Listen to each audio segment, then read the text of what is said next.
जय महाकाल। आदेश आदेश आदेश। जो गुरु की आज्ञा से और सभी भक्तों की कहने पे आज मैं YouTube के माध्यम से एक महादेव की उग्र और मंजू घोष महादेव की अघोर साधना प्रस्तुत कर रहा हूँ। तो ये साधना जो साधक है वो करे, जो कोई दूसरा जो कोई घर के अंदर अनुष्ठान और उपासना की है ऐसे लोग ये साधना ना करें। संपूर्ण साधना का अनुभव हो और साधना उनको पहले कभी भी की हुई है। तो ये साधना शमशान की साधना और उग्र साधना है। तो मंजू घोष महादेव यानी अघोरेश्वर महादेव का स्वरूप है। ये साधना जो है वीर भावना से कीजिए। आपके अंदर कोई डर नहीं होना चाहिए, निडरता से ये साधना करनी है। साधना करने से पहले आपको ब्रह्मचर्य का पालन करना है, भूमि पे सोना है और स्वयं के हाथ से बना हुआ भोजन आपको ग्रहण करना है। सबसे पहले कोई अच्छी सी पवित्र जगह देख के खेत में जाके भूमि को एक दिन अगौ वहाँ पे आमंत्रण दीजिए और कीजिए कि मैं महादेव की साधना करने के लिए वहाँ से मिट्टी लेने ले जाऊंगा। तो भूमि की पूजा करनी है। सबसे पहले एक दिन पहले भूमि की पूजा करने के बाद वहाँ पे दीपक नैवेद्य पुष्प से अर्पित करें। सब चीज़ भूमि को प्रार्थना कीजिए और वहाँ से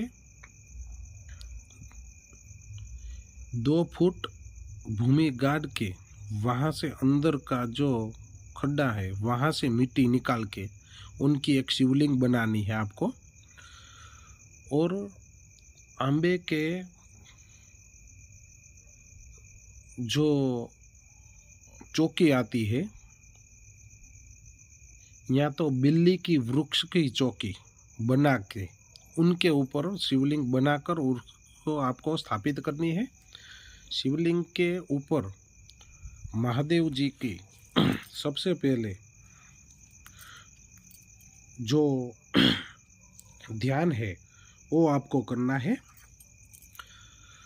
शुद्धिकरण करके गंगा जल सब छीट के जहाँ पर आप साधना करना चाहते हैं वो जगह पर सबसे पहले आपको गौ के गोबर से लेपन करके पवित्रता करना है। और जहाँ पर आप साधना करते हैं वहाँ के 1 किलोमीटर के अंदर कोई अपवित्रता ना हो।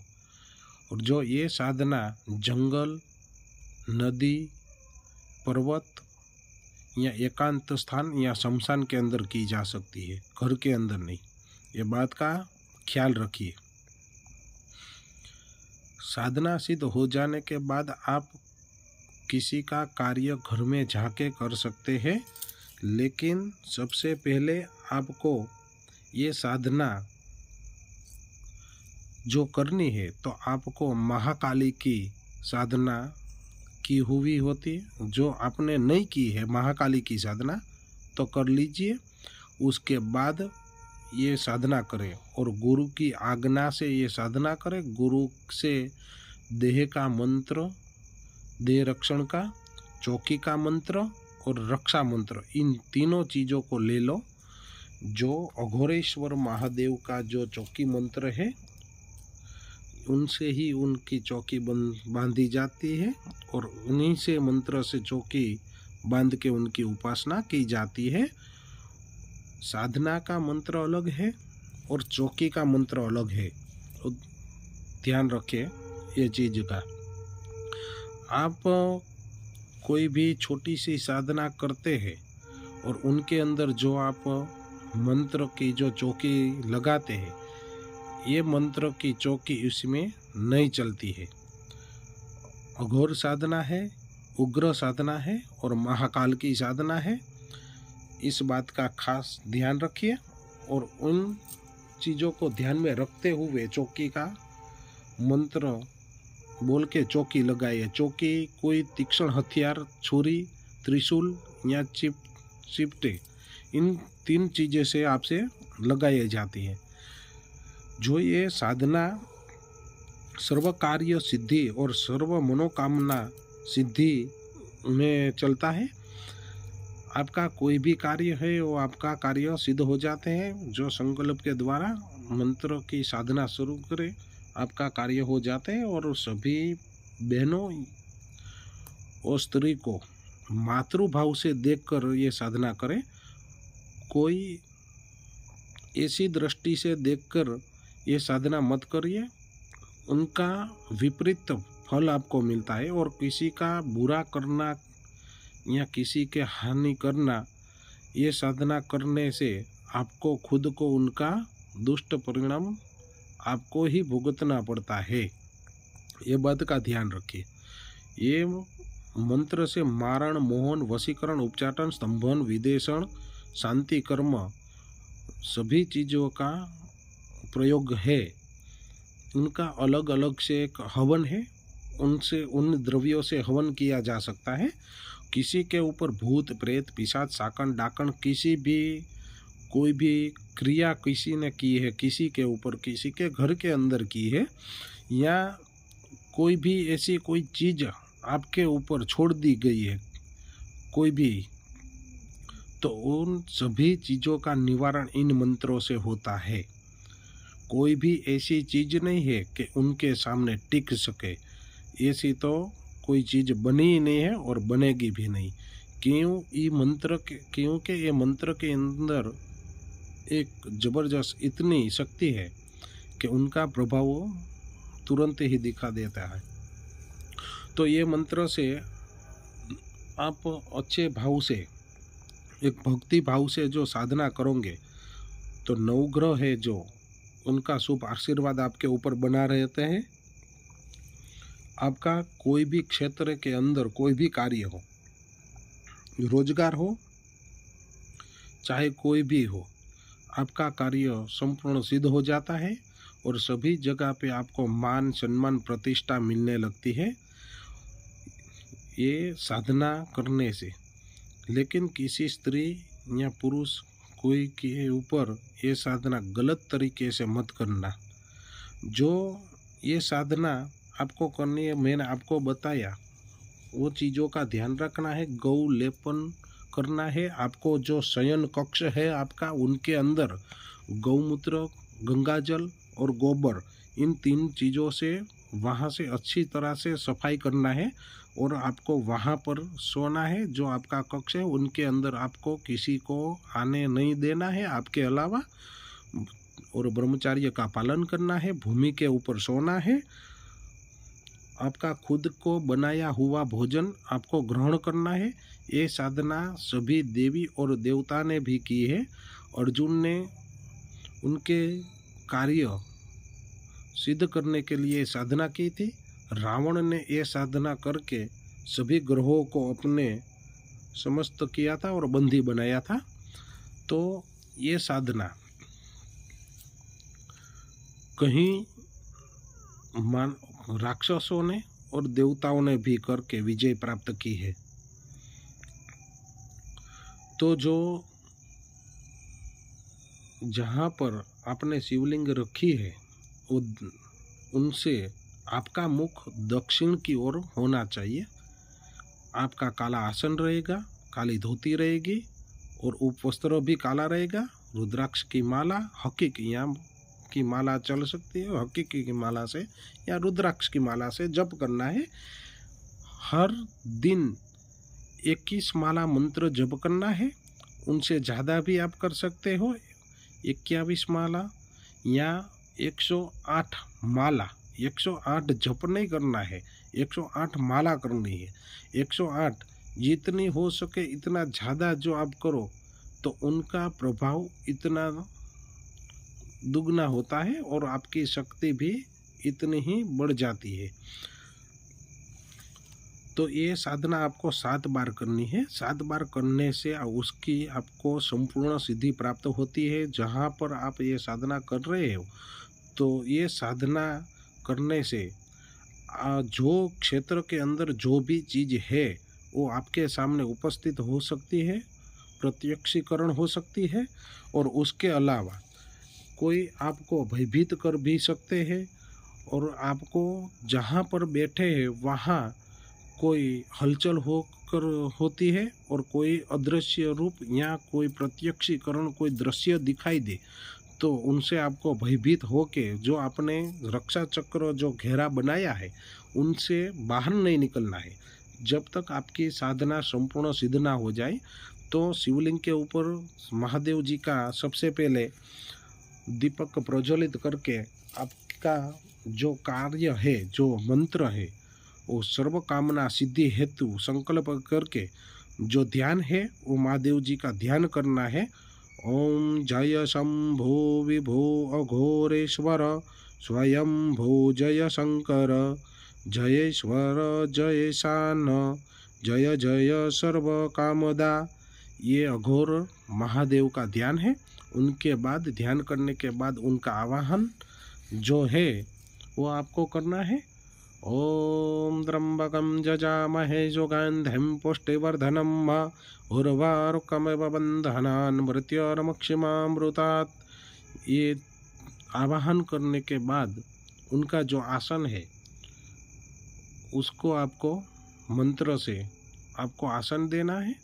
जो मैंने बताया ये मंत्र लेना जरूरी नहीं है। जो आप हो सके तो ओम नमः शिवाय मंत्र भी ले सकते हो। ओम नमः शिवाय आवाहनम समर्पयामि, ओम नमः शिवाय आसनम समर्पयामि, वैसे भी आप कर सकते हैं, लेकिन जो ये मंत्र लो तो ज़्यादा अच्छा है। दूसरा आसन के लिए जो महादेव जी का मंत्र है, ओम अघोरेभ्यो घोरेभ्यो घोर घोरतरेभ्यः सर्वेभ्यो सर्वे सर्वभ्यो नमस्तेस्तु रुद्ररूपेभ्यः। ये सभी आसन मंत्र से उनको अक्षत से शिवलिंग के ऊपर विराजमान कर दीजिए और आसनम उसके ऊपर महादेव जी का ऐसा भाव कीजिए कि जो आपने आसन दिया है ये सबसे तेजस्वी और सुगंधी और तीनों लोकों में कहीं पर भी जो ना आसन हो ऐसा आसन आपने महादेव जी को प्रदान किया है। ऐसी भावना करके आसन को वहाँ पर अक्षत चढ़ा दीजिए शिव जी के ऊपर, शिवलिंग के ऊपर जो आपने मिट्टी से बनाई हुई है। ये हो जाने के बाद महादेव जी के ऊपर त्र्यंबकम मंत्र से अभिषेक करना है।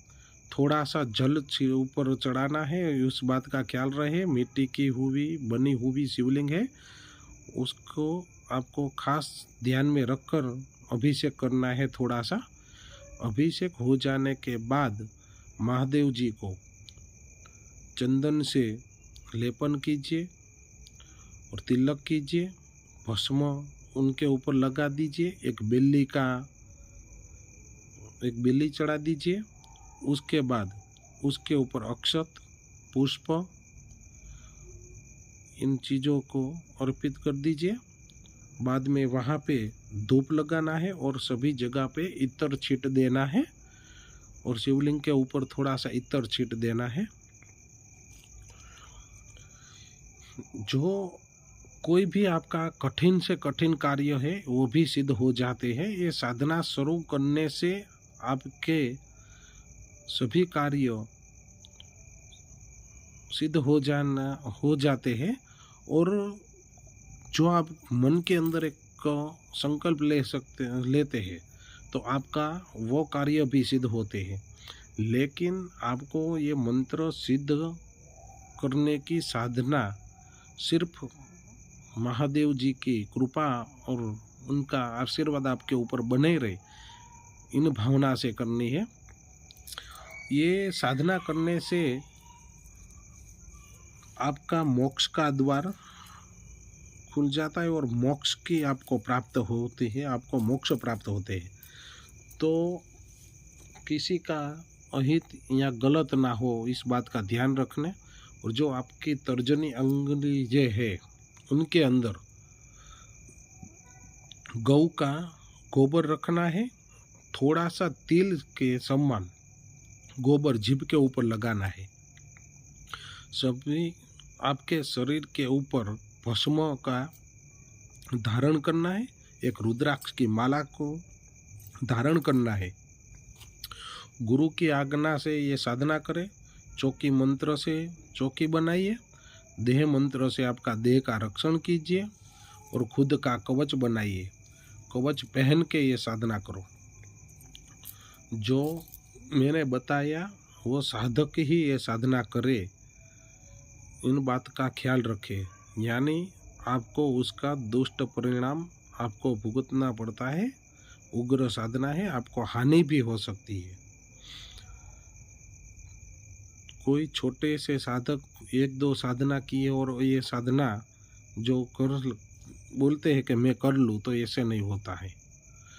ये मंत्र सभी काम में चलते हैं। तो किसी के घर के अंदर कोई भी भूत प्रेत पिशाच डाकण साकण किसी भी उनके अंदर घर के अंदर किसी ने कोई भी प्रयोग किया है, या तो कोई ऐसी कोई चीज़ है, तो गूगल का होम करना है। मंत्र में आपको बताता हूँ बाद में। तो गूगल के होम से इन सभी बाधाओं से आपको मुक्ति मिलेगी और सभी दुष्ट आत्माओं से आपको छुटकारा मिल जाएगा। कोई भी ऐसे कोई भूत प्रेत पिशाच कोई भी शक्ति वहाँ पे नहीं रह सकती है गूगल के होम से, जो होम करे इन मंत्रों से। तो महादेव जी का पूजन करके, उनका स्थापन करके, फिर उसके यज्ञ करना है उनके घर के अंदर।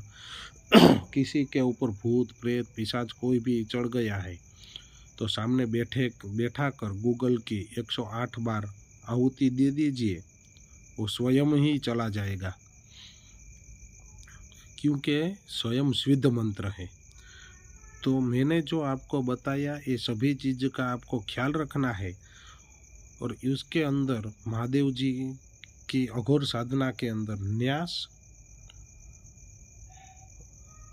और विनियोग ये नहीं आता है। अघोर साधना इसलिए इस साधना के अंदर नहीं आता है। जो उनका ध्यान है मैंने आपको पहले भी बताया था और अब भी बताता हूँ, वो ध्यान में रखिए और नोट कर लीजिए। जय शंभु विभो अघोरेश्वर स्वयंभो जय शंकर जयेश्वर जयेशान जय जय सर्वज्ञ कामदा। ये मंत्र महादेव जी का ध्यान का है। और जो महादेव जी का जो साधना आपको करनी है वो मंत्र इस तरफ है, वो भी नोट कर लीजिए। ओम हाम ह्रीं हूं अघोरेभ्यो सर्वसिद्धि देहि देहि अघोरेश्वराय ओम ह्रीं हाम ओम फट। फिर से नोट कर लीजिए।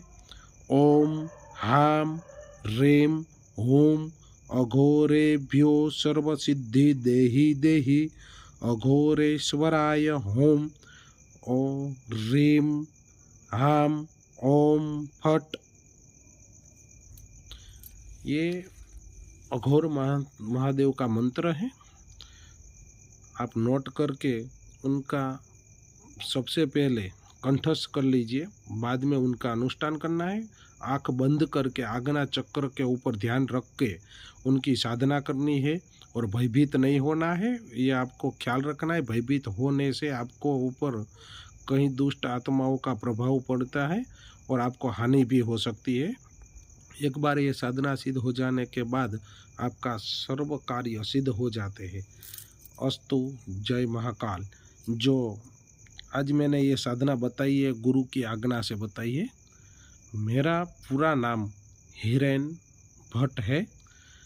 मैं भारद्वाज गोत्र से हूँ। मेरा गोत्र है भारद्वाज। और जो मेरा जो गुरु है उसकी आज्ञा और भक्तों की पुकार से ये साधना प्रस्तुत की है। और जो मेरा नंबर है उसके अंदर कहीं प्रयोग जो है गोपनीय वो मैंने नहीं बताया है, लेकिन जो आपको किन हेतु से प्रयोग करना है तो वो मैं आपको मेरा नंबर देता हूँ, उनके माध्यम से आप मुझे बता सकते हो और मैं आपको कह सकता हूँ कि आप कैसे ये साधना कर सकते हो। तो सबसे पहले इस बात का मैंने जो बोला उन सभी चीज़ों का ध्यान रख के ये साधना आपको करना है। उसके अलावा भयभीत ना हो, भयभीत होने के ये साधना आपको विपरीत फल देती है। जो मेरा मोबाइल नंबर है और व्हाट्सअप नंबर है वो दोनों यही है, आप नोट कर लीजिए 9727367674। जय महाकाल। आदेश आदेश। अलग।